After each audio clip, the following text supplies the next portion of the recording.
ఆ మరణాన్ని జ్ఞాపకం చేసుకుంటాం. ఆయన మన కొరకు మరణించాలంటే ముందు అవతరించి ఉండాలి కదా, పుట్టి ఉండాలి కదా.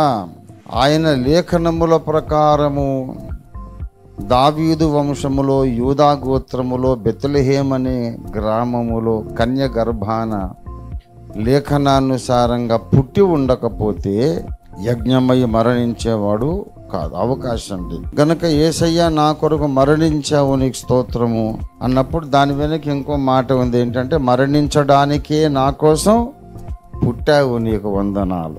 గనక క్రిస్మస్ పండగ కూడా అయిపోయింది ప్రతి ఆదివారం. అవును, ఆయన మరణించాడు, పుట్టాడు అనే సంగతిని మనం బుధవారమో గురువారమో కాకుండా ఆదివారం ఎందుకు జ్ఞాపకం చేసుకొని స్తుతిస్తున్నాం అంటే, ఆయన మరణించి అలా ఉండిపోతే రక్షకుడు కాలేడు, దేవుని కుమారుడని నిరూపించబడలేడు, మన పాపములను క్షమించడానికి ఆయన సమర్థుడని యోగ్యుడని నిరూపణ జరగదు.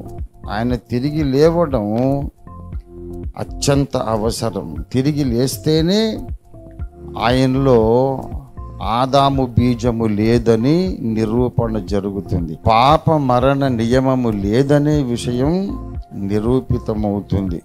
మరణాన్ని గెలిచి లేస్తేనే ఆయనలో జన్మ పాపము లేదనే విషయం రుజువు అవుతుంది.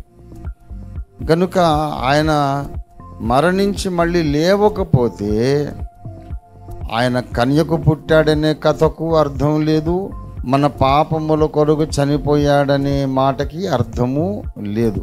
చచ్చిపోయి సమాధిలోనే ఉండిపోతే పాపిగానే నిరూపించబడతాడు.